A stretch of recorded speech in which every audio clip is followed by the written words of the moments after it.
You're tuned in to the Stingbat Radio Network on FM 101.2 KRPG.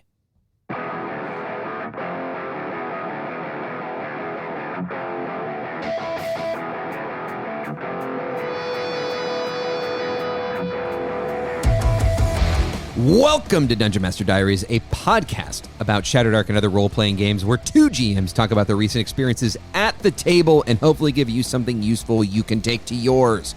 On the show today, we discuss the worst adventure of all time.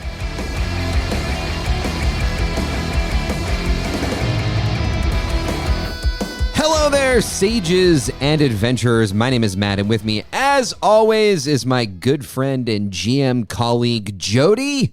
How you doing today? I'm okay. Just filled with regret and pain over the decision I made here. Worst adventure ever. Yeah, a bit of a clickbait title. But today's episode, without further ado, focuses on the old school module N2, the Forest Oracle. So, Jody, take us to the table. Seen from the rim of a hill, the vale looks as if a mighty pen had been drawn as a slash across it. The gentle hillside leading to the valley floor is golden and healthy.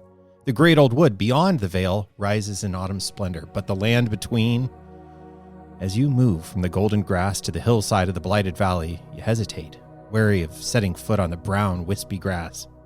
Nothing moves within this spoiled land ahead, nothing but rotten fruit dropping from trees. The soil is gray and cracked as if it had not rained for many days. But the rain has often made travel difficult the past week. This is no drought. This cannot be the Downs. Long ago, the land prospered under the care of the druids that lived here. Fruit trees branched and hung low, heavy with ripened apples and pears. Sheep, goats, and cows wandered the grassy slopes surrounding the valley. But when civilization came, the druids moved into the heart of the great old wood, possibly across the wild river.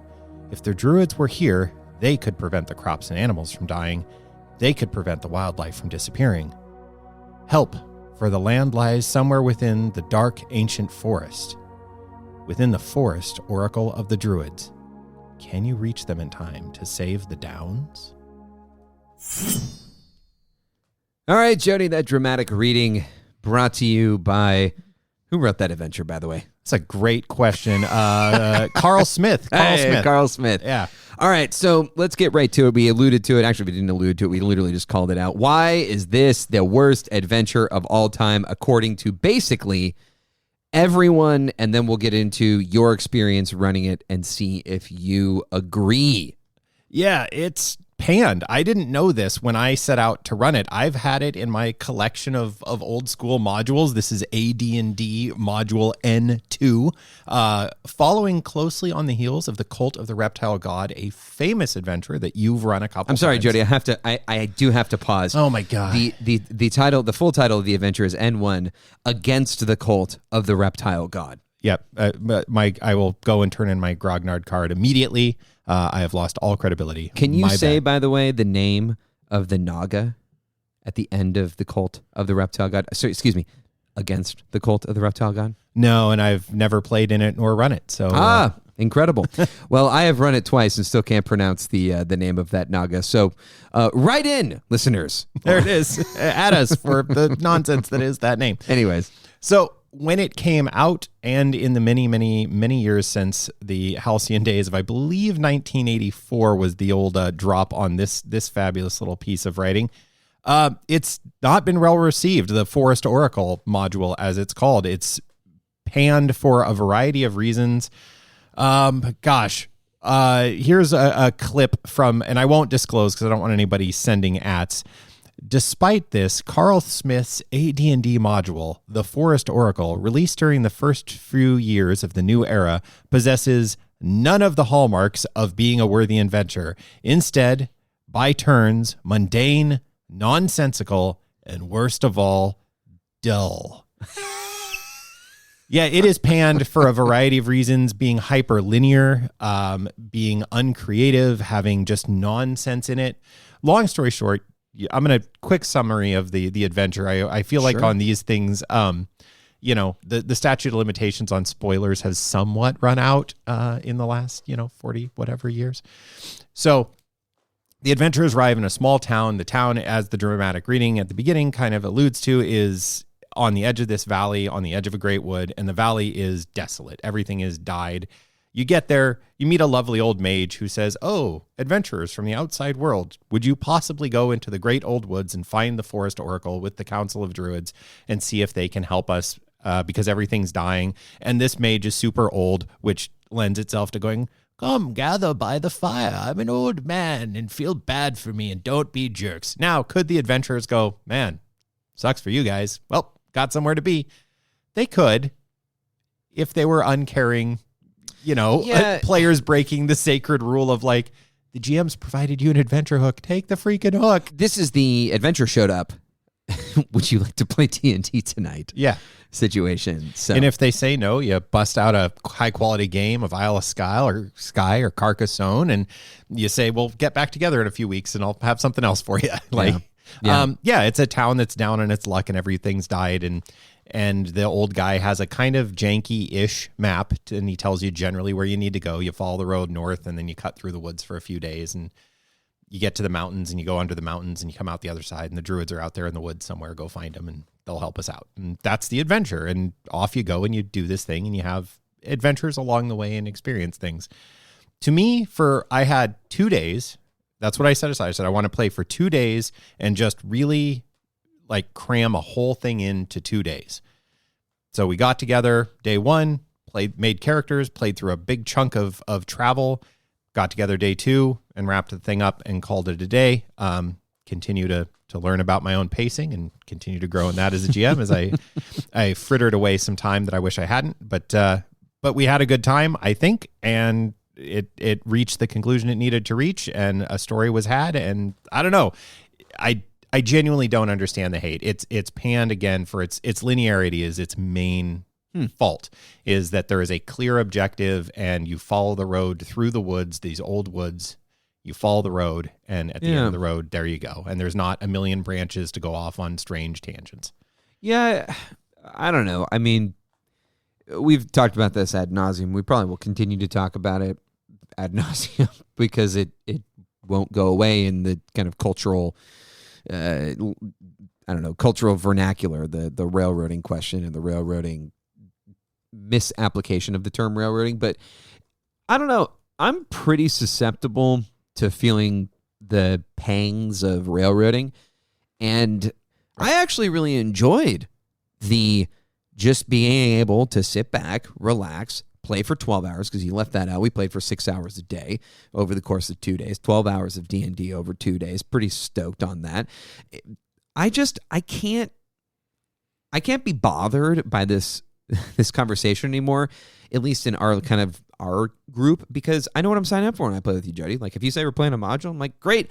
I get to experience this module. I no longer have any hangups about it. It's clear communication. It's clear to me. It's important to kind of call it out when we talk about it. But yeah, sure, the module has some linearity to it, but there's some cool stuff along the way. I really enjoyed some of these encounters that I hope we can kind of unpack. Yeah. Well, what are some of the encounters you enjoyed? Because I changed. The only thing I changed, because this is like classic internet cooking. If you enjoy getting recipes from Insta Reels and stuff, and then you read the comments and people are like, this recipe didn't work at all. I changed these 4 things and the souffle didn't rise. Well, yeah, you changed 4 I didn't use things. eggs. Yeah. And you're like, that's on you, man. So I will say, worst module ever, blah, blah, blah. There's all these reasons. Go out and read them. It's easy to look up the title and review, and you'll get lots of this module's terrible. Here's why. I did change the big bad guy for the adventure somewhat because, and let's address the problem part, and then I want to hear what was fun. Yeah. The core conceit you learn as you go through the adventure is that a group of gypsies has put a curse on the valley. And their reasons for doing so are fine. They're not, there's a logic to it. It's very based, though, on the cliches and stereotypes of gypsy, which in many circles, if you're unaware, the term gypsy can be offensive.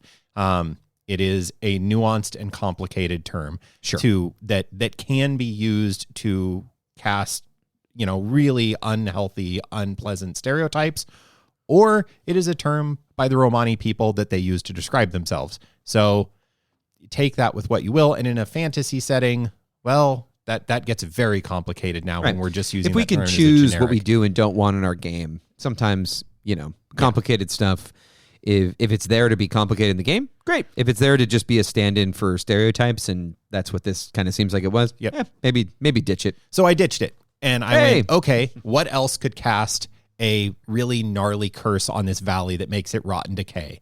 And one of the things I knew I wanted to do was I wanted to level you guys up really quickly through this. I was going to use some MacGuffins that I saw in the adventures. Like, these are excellent opportunities to level people up really fast. Hags. It is a coven of hags has shown up and is just messing with the Vale. They're just bad because they're hags and they're just terrible. And that it was a 1-to-1 switch. I completely removed the traveling folk and replaced them with a group of hags that have been traveling around screwing this place over because they're horrible, horrible hags. Other than that, I don't think I meaningfully changed anything. Yeah, so let's get to the stuff I liked. I loved your change. The hags were cool. I haven't met anybody who doesn't like a hag. I mean, maybe I should rephrase that. Somebody out there, if you just said you haven't met my ex-wife, gold star for you. Please send us an email or a quick message to let us know that was your response, because that is the setup for that joke. What I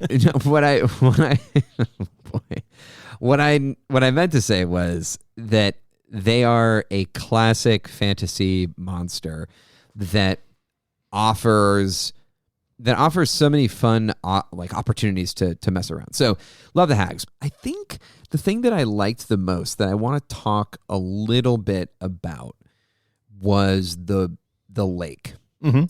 So from a player's perspective, so we travel up the road. We have this great encounter, which maybe we can come back and talk about later, but we have this great encounter with these bandits who somebody at the table coined the term that they were banditing. Yeah. And I just kind of love that. I mean, it's not, I don't. You were going to bandit us as a verb. Yeah. Which I just sort of felt like that's the true essence of D&D is like stupid crap like that, where everyone just can't help but continue the inside joke, which, that's not a particularly original inside joke, but it doesn't matter because it's ours. And it was funny. But after this, we go into the old forest and we come across, after I think a day of camping, we come across this lake where everything is very quiet and there are animals sleeping in. There's a deer sleeping near the water's edge. There's a hummingbird, I think, or a bird that is perched that is kind of asleep. Here's what I love about this. I felt like you understood what I was hoping would happen, because what I was hoping would happen happened, which is that this was some fey nonsense. And I didn't know what was going on, but your telegraphing of the situation was impeccable, and it gave us that perfect place where you sort of know what's going on, but you have no idea what's happening, which is a funny way to say it. Like, what's the lake is putting things to sleep. Very clear. You have no idea how or why, or what's the deal here? So talk to me about that scene. It was a pretty long scene. I think it was effective and an effective use of table time, but I want you to kind of contextualize it, both like, was it fun? Was it interesting? Did you like it? But also, did you feel like it was an effective use of time? Because you were talking about pacing, and so I kind of want to hit some beats and see if you thought that the beats that I liked were effective uses of time, or if you think it would have been more effective to eschew that and do something else. Yeah, because we had a good time with it, which is where I get caught. It's where I get caught. Like, if I'm really being honest about managing my pacing of, okay, I've got 12 hours to finish this whole module. I wrote my outline beforehand, because when I run modules, that's kind of what I do. Maybe future us, if you're interested, let us know. And I can talk about like when I approach running a module or Matt approaches running a module, what's our process for translating that module into Shadowdark. And I knew what I had to get through. And even when I wrote the outline, I was like, whew, this is a lot, even for 2 days of nonstop with, a lot of time, but this is a lot. So yeah, that scene ran long, undeniably. Not long and like, God, I wish this was over. It just was taking a long time because it was a fun little mystery. And it was a mystery where I knew what the payoff was going to be, would be narrative reward of like, hey, you guys are going to learn some things that lie immediately ahead of you and what's going on and why it's going on. And for our play group, Fey Nonsense in the Woods is a real easy button to push of everybody likes it. I like running it. You guys like playing in it. We play Dolmenwood a lot. Clearly, this group is partial. Also, it's an adventure in the great old woods on the old wilderness road going to see druid oracles. If you don't run into Fey Nonsense, what are you doing here? Like so that wraps me all the way around to your original question. An answer shortly is what I tried to create that I felt worked really well was you guys know what's going on. You just need to go confirm your assumptions. Mm-hmm. And then can I make your assumptions interesting as they are revealed?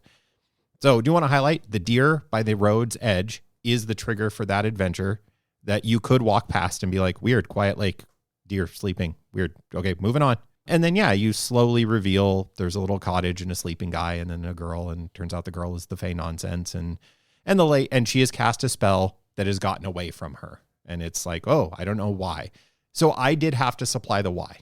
Yeah. That was a me provision.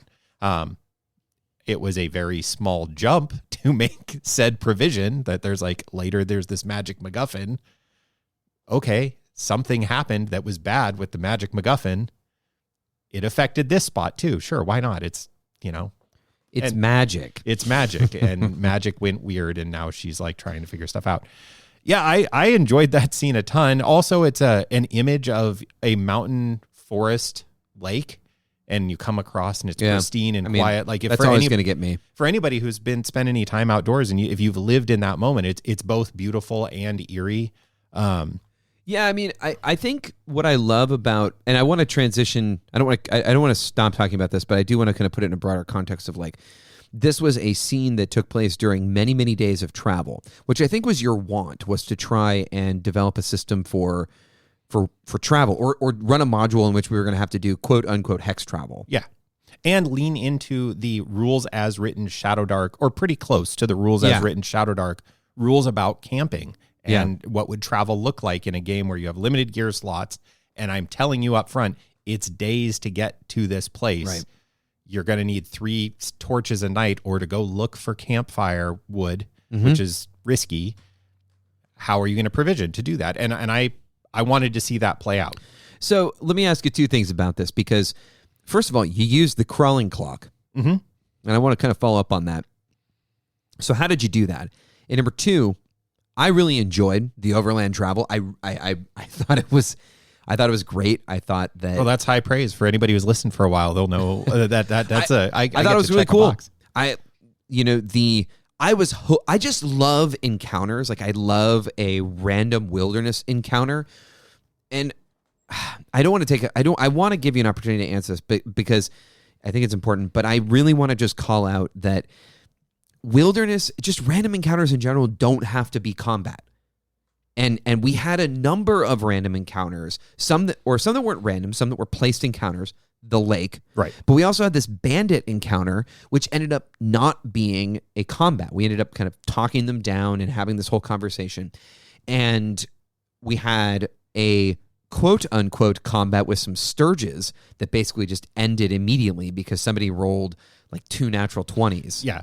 It's like, well, yep, we're good. The ranger, just because we use the ranger class, a very appropriate class to being out in the wilderness. So, sure. The ranger rolls a couple natural 20s on like learning about sturges and how best to prepare for what's coming. And I was like, well, you just rolled a pair of 20s. So yeah, you're all done. How do you want to end this? Yeah. The encounters were interesting. They happened at different times of day. They happened at different intervals. So I could go on. I think we'll probably get to I think maybe the travel ended up not being something that you were super happy with the pacing of. I don't know. I'm just It mechanically slowed the pacing. Yeah, but talk to me about the crawling clock and like how that all kind of came together, because I think that was a really elegant system, and I don't fully understand what you were doing. I just sort of saw you rolling dice, much like when I do Dolmenwood hex crawl stuff. What do you got? So this will come out of something that I messaged you actually about beforehand, before you knew anything about what was going on. I just kind of out of the blue was like, hey, I'm looking at a hex map where each hex is 2 miles. That's kind of weird. And you were like, don't like it, make them 26 or no, 12. Make 12. them 6 mile 75, hexes. 75? 6 mile hexes. 6 mile hexes. The only kind of hex I'll accept. The only hex you'll accept. And what I realized was a 2 mile hex that is, again, the bespoke map that is given with this module. I didn't change anything. Is people, especially in uneven terrain, you walk at about an average of 2 miles an hour, 2 to 3. So I was like, oh, so every hour is a hex.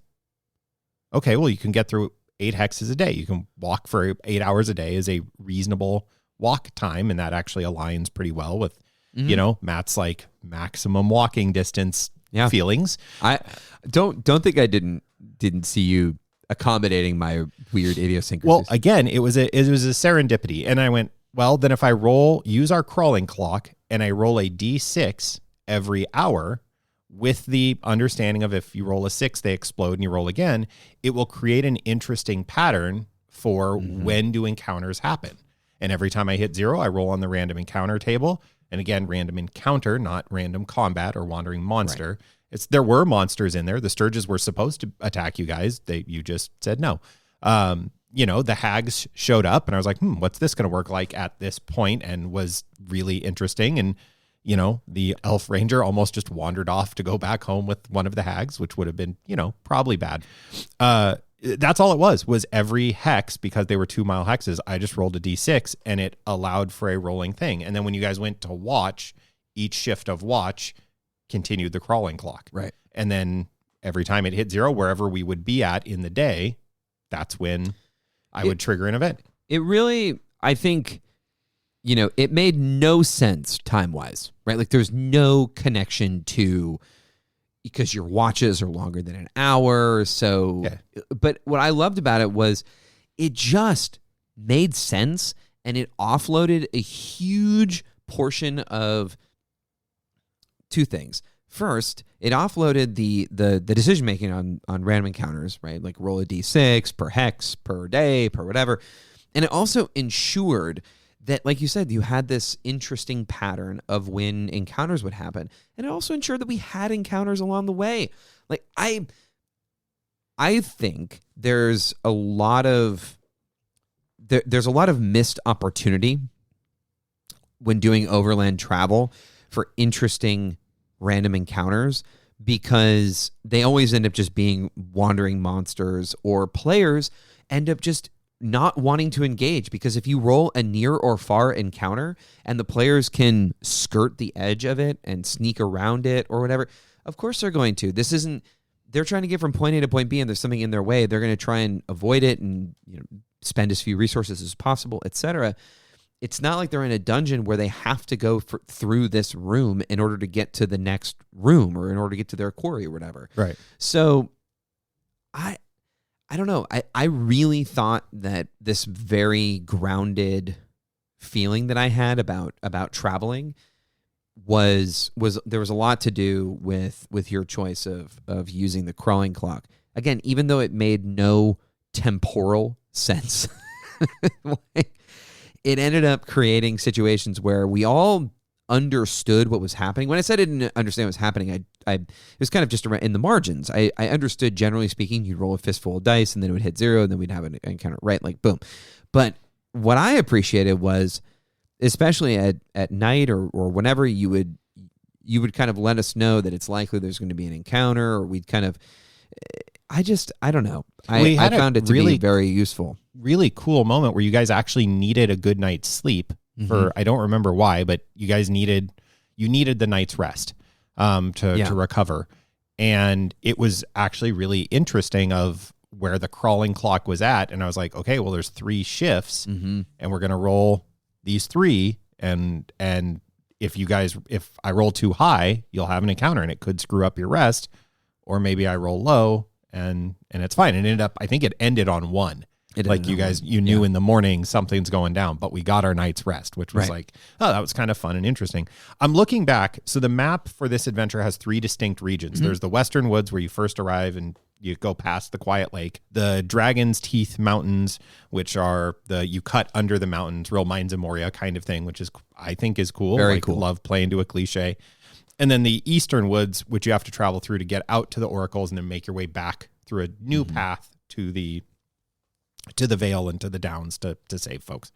Each one of those, I had 3 absolutely should be a fight, and 3, so it was a D6. Yeah. And 3 of them that may or may not be a fight, depends on how it falls out. And funny enough, when you guys were under the mountains, you rolled an awful lot of not a fights. You had just a couple that fights that showed up. The Onkeg was really fun. I thought that was a neat little ambush. I sort of could go on and on and on, because there was an ecology to the entire adventure. Nothing felt out of place. I don't know. I want to talk, though. This is very, very self-serving. I want to talk about the fact that this was the first adventure where I got to play a higher level character, and that was because you did some fast leveling. Right. And I want to talk a little bit about this. I don't think this would work for every group or for every situation, but I do think, first of all, we were playtesting our barbarian that we were kind of interested in getting to the table in a way that would allow for seeing what it would do at higher levels. So that's the first thing. And the second thing was that you wanted me to be able to play a game with a character of level 3 or higher. Right, yeah. Which I still had yet to do. And this gave me that opportunity. It was awesome. That said, the other thing that I thought was very interesting was that we had a character death of, I believe, a level 3 character at the time. It was my barbarian. And I think it showed both the flexibility of Shadowdark, or at least the ability to roll up a new character very quickly. But I think it also, and I don't know if you want to talk about this because it's very much a me thing, and we can kind of get away from it if you want to. But I felt like that was a good example of how to do character death well, because we had a conversation about the new character, and there's a lot of conversation on the internet, on the Discord, on the Reddit, etc., about, and really just in OSR circles, about the disposability of characters and 5e players coming in and feeling like my character doesn't really matter. Why, my character has bad stats. I'm just going to run them into a horde of goblins and get them killed so I can re-roll my character. That kind of crap comes up a lot, and it kind of bothers me, because then I sit down to play with you and in our groups, and first of all, we don't have those kinds of players, and we're lucky enough to have players who will buy into the system and to the game. But we also were able in that game to give the death a moment of significance, and then also allow me a little bit of creativity and world building to kind of find a way to bring a new character in that didn't feel like the classic, you walk into the next room and there's Joe the Adventurer Part 2, where it's like, hello there, are you looking for you have an opening in your adventuring party? So I don't know, talk to me about because you killed my character. I sure did. As a wraith, which just evaporated. Which was awesome, because I died not from hit point death, I died from con death. So my constitution scored to 0 and I immediately died, which was awesome and very fitting. And I felt like, a non-trivial amount of that was the way that we had written the barbarian up. And I think that maybe it wouldn't have worked, but I thought it was so poetic and great that I wanted to talk about it, and what, and how you were thinking about this character death that literally happened 2 hours before the end of the session, and coincidentally 2 hours before you killed my next character. Hey, I'm not taking any credit. That hag exploded all on her own. Natural one on a nope out of the room casting check and just kadoosh. Well, adventure is over anyway. Gotta go. That was you, right? You natural one a casting roll. Yeah, and then followed it up with boom. Yeah, followed up with the boom result on the tier 3 table. Yeah, it was very exciting. The death. So there was a little bit of serendipity. There was a little bit also of me understanding from your reaction to the character's death that your GM hat was serving you really well, of like, oh no, character died, next, and that excitement to like, I'm ready to move on very quickly, and you didn't need that time to mourn. So I do want to caution GMs out there that the way this worked also was a little bit of me knowing Matt and leveraging your strengths as a player and your experience as a GM, that I knew I could count on certain things to happen. Whereas if it had been potentially one of the other players at the table or somebody I wasn't as familiar with, I would have handled this a little more gently, I'll say. But I saw you were rolling up stats right away, and we were the version of what happened, for a little bit of context, is your dwarven barbarian had been led through these dwarven mines by this crazy old guy who I kind of tugged at your guys' heartstrings a little bit. If at first just seemed like this crazy, dirt sniffer, and then turned out he was like, oh no, he's kind of like the guy who stayed behind honorably and is a little nuts, or a lot nuts, and walked you out to this forge and this anvil and this stuff that, again, very cool location, exists in the adventure. I tweaked what was in there. I did change the monster that was in there. I added a wraith where it wouldn't be, because it's supposed to be a novice adventure. Yeah. And I knew you guys were going to be higher levels, so I could put something cooler than, dirt dogs in there or whatever. It's some weird monster I've never even heard of before. Anyway, so it was this wraith, and I was like, cool, that'll be a cool, fun fight and allow for some interesting stuff. Your dwarf fought nobly to protect her ancestors, and she did, got shriveled like a raisin and then poofed into dust. So I was like, oh, well, you guys have just thwarted this wraith and you've had this cool moment, but it's this ancestral tomb, and there was already this story had kind of just organically developed about the runes and the place having some magic to it, and the place being, they tried to tie into their ancestors for, creating magic weapons, which is very kind of cliche dwarf rune castic magic.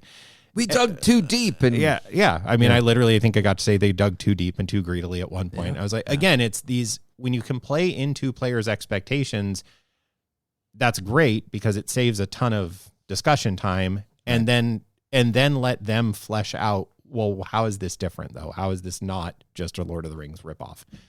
Despite all of the many points you might be going, wait, you said they went under the mountain and they dug too deep. And yes, there are many, I'm aware. So I was like, hey, have it be an ancestor that like appears out of the shadows, and then there'll be a bond between the party and this character that's meaningful. And it just was a moment of the matrix kind of clicked into place, and just saw, here's an easy answer. But I also asked, I just was like, hey, Matt, are you cool with your next character being a dwarf too? And you were like, yeah, I'm thinking this and this. And I was like, me too, let's go.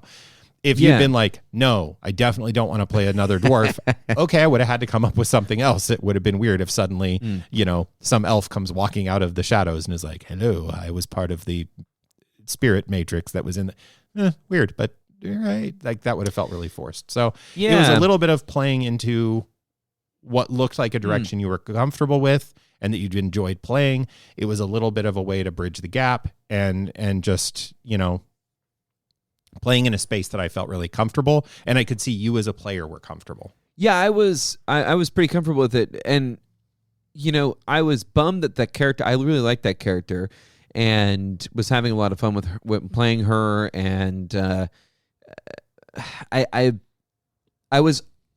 purposefully started rolling stats even before I knew for sure that I was going to die, because. For a couple of reasons. Number one, because I wanted to make sure that I had something to do. And also because I wanted to be very clear visually that this is okay. I am not going to be bummed if this character dies. But what I really appreciated that you did was, even though I was being a little bit flippant about my character dying, I think you could kind of understand that maybe there was some of that was not posturing, but was kind of performative in a way that was meant to signal that we can move the adventure along. We don't have to like do some melodramatic thing. You did give me a beat. Mm-hmm. I thought that there was like this very ephemeral thing that happened. And there's this thing that happens when characters die where if it's an ignominious death, you don't get this.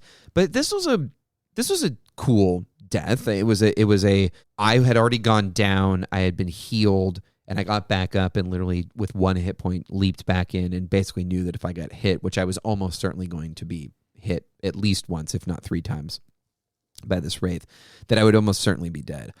And it was a fun way to put this character in a situation where I basically knew they were going to die and then have just a moment, like a beat, where I got to indulge in a bit of that like role-playing, call it what you want, but that kind of like earnest role-playing that you would more or less associate with like a 5th edition game, right? Where you kind of have a solemn moment and there's like a moment of sincere seriousness at the table. So I also appreciated that, and the connection that you were able to make to, there's these spirits swirling around, and one of them gets like shunted into the mortal plane because they were kind of in between or whatever. We're playing make believe. I don't need that much to work with. Right. It's like, all right, that's enough for me. And what I loved about it was I had rolled up such poor starting gold that I basically had nothing. Mm-hmm. And oh, that was so sweet. Actually, that was cool because of what it led to. Please continue. Yeah, and it had what they had found in this room were these dwarven magic items, one of which was like chainmail. I think another one was a sword. And so my new character got to inherit these, I don't know if they were ancestral items or whatever. Very cool. Very cool narrative.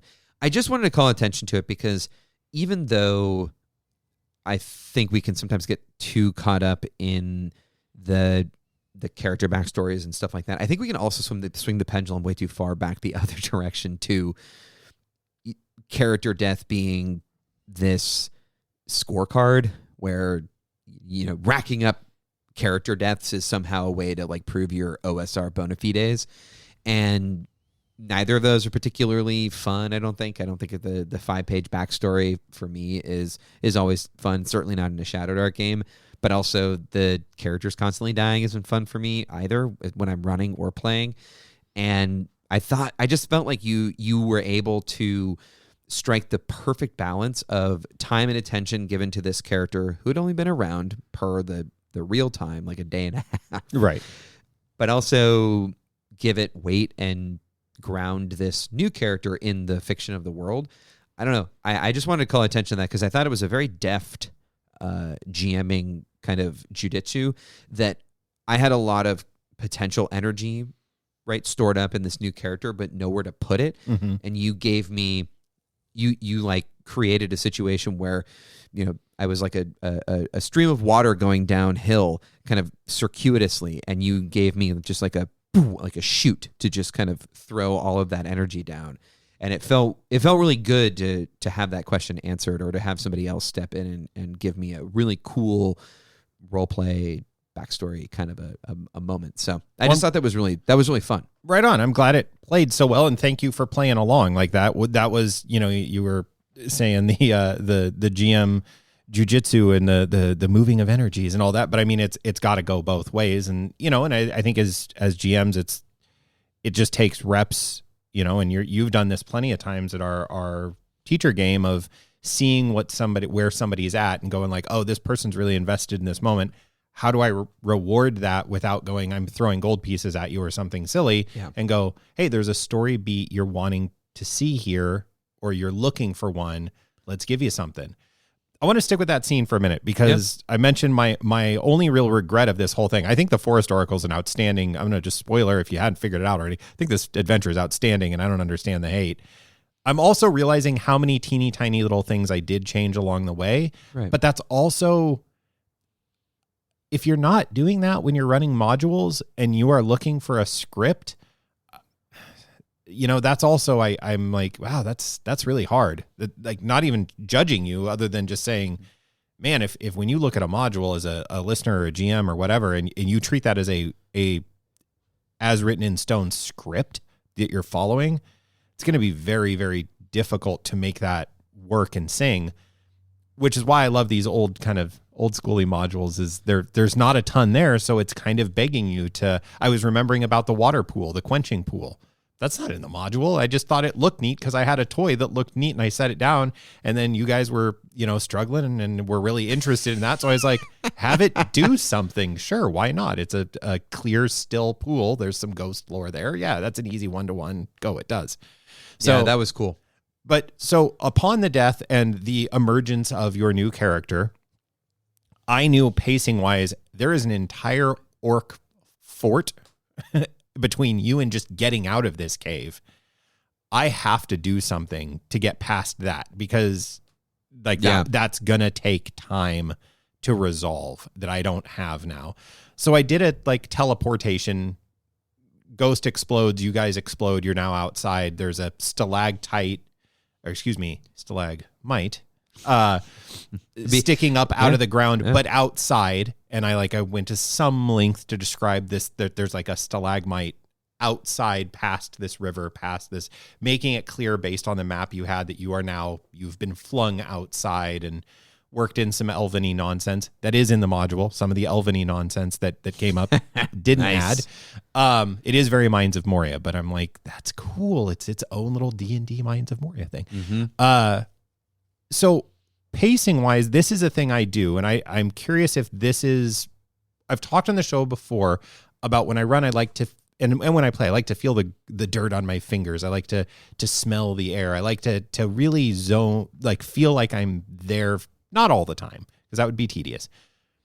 But my way of doing that is to create these tiny little scenes and moments, but really spend a moment flexing some words at them about the glistening of this stalagmite and the way the wind feels and the way the air is and how you feel a little different here. And, you look over at your bard colleague who is also in real bad shape, and, the elf can kind of feel the magics of the place, and then let your new character have this discussion. And that eats time.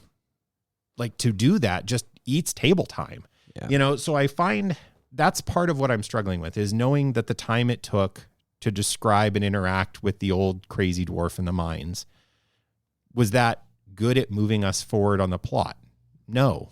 And I don't know, like, in terms of of the two of us are better at pacing. I think that's a safe statement.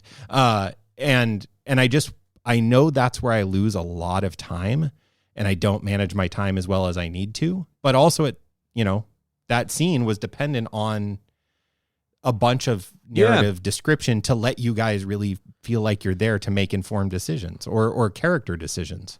Yeah. So long story short, we had to really race to the end. Yeah. Right.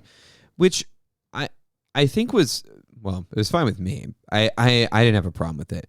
Two things. First of all, as far as the pacing goes, what I enjoy is the indulging in, I think this is, like you said, you like to indulge in these very mundane conversations where you're not moving the story forward, but you're finding out about the world. But I think what we've talked about in the past, prior to the show and sort of over the time that we've spent GMing in tandem or opposite one another or whatever, is that, and the thing that I have given to you as what I like out of an encounter is I like getting actionable information. I like figuring out stuff about the world that is going to help me solve problems, whether it's immediately or in the future.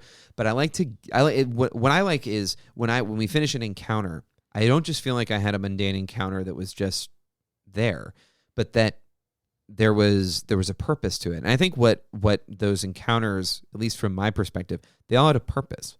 That there were moments where it felt like we were just having a conversation. And I love those moments because I know that there is a pot of gold at the end of the rainbow. the whole thing's great, but at the end, there's going to be something that I can take that is useful to me, that I can use to go and accomplish a goal or a task. And when it came to the end of the session, which I think, let's kind of fast forward there. There's a ton of stuff that we had to skip. It was a bummer. I could tell that you were bummed about that. I don't think anybody at the table was. I think everyone at the table was just like, my bum you picked up on was that I hadn't managed time to No, get to include those things. It wasn't that I was unhappy in any way with the session. And that's not the way I meant it. What I meant was that you were bummed that you didn't get to run those fun encounters. There's a Yeti encounter. Oh, that's so cool. Zero change. That encounter's like, wait, what? You get to, what? I'm super dope. Whatever. I'm sad we missed it, but the final. I want to talk about the final battle. Okay, the final combat. The setup is we go to this hag's house. It's terrible. It's awful. It's really cool. Great job in the description. And you kind of go in the back of this hag's house through this secret door into a small little micro dungeon kind of a thing. And you end up fighting the hag coven, 3 hags, and their ogre minion. And there are children in there, and it's everything you'd want from a hag encounter, with a couple of content warnings, maybe necessary at the top of the session or what have you. You knew who you're playing with, and you did a great job of ensuring that you didn't lean too much into any violence against children or anything like that. But the insinuation was that these hags were not being kind to these children. Very, very much dark fantasy, dark fairy tale stuff. Yeah. How'd you feel the last combat went? Other than it couldn't have ended any better than a miscast and boom. And like, hey, we're literally looking at the clock. And I know one of my players, I thought had another 30 minutes and needed to leave like right then. Yep. And to bless him to get to another game. But I think if hadn't rushed, I think it could have been a little better. But in terms of the proxy for the ogre fight that is the real end of the Forest Orgle, you do go fight an ogre. And the ogre has a bodyguard, so I just shifted the ogre to being the bodyguard and then plugged in the hags as. I thought it worked to tie all the little kind of disparate elements together. It felt like a reasonable end to what you've experienced. Totally. And that while the fight, I would have liked to have had more time to play with the space. See earlier comments a moment ago about a stupid stalagmite in the middle of the woods and wanting to spend 10 minutes on that scene. The hag's hut, I took the time knowing I was short on time to go, no, I need to set this place like this, the outside of the hag's hut. I'm going to spend my capital there, my narrative capital there, because everything that will happen after your guys' brains will fill in just fine. The tunnel that sticks out the back of the hag's hut, you'll fill that in. I don't need to. Would I have liked to? Would I have liked that space to be more descriptive and maybe been a little bit more tactically minded and messed with you guys? Absolutely. But for the sake of putting a bow on the end of the adventure, that we went through these steps, the story concluded and wrapped itself up, it made sense. I hope that why you had to go do the things you had to do, why you had to go kill the hags, why, all of that tied up in a pretty tidy little bow.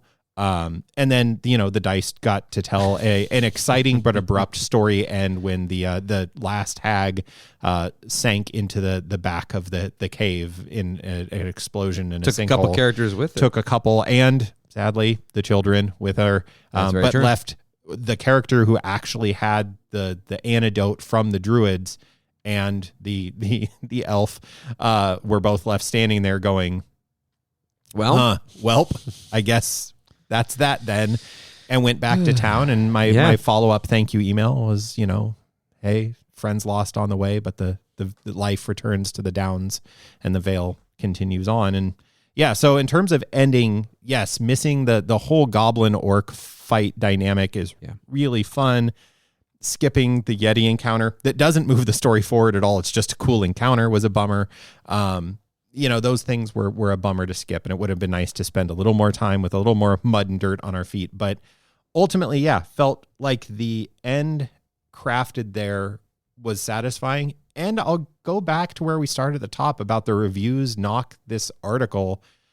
The end of the real module it all ties up. It does make sense. It's heavily leveraged on, again, this very questionable stereotype of people who have laid a curse on the valley and plays into some negative stereotyping, but it at least makes sense. Like it follows unfortunately, this is really where it falls apart, is the stereotyping around the term gypsy really is leaned into to play out the end of the adventure. So, if you're like kind of scratching your head about, hey, maybe I would or you like running these old modules, I'd say check this one out. And if you're up for it, you could have it be one hag, if you want to keep it low level. It doesn't need to be a full coven. You guys were all level 5 at this point, and I was like, no, I can just blast you and let you have it.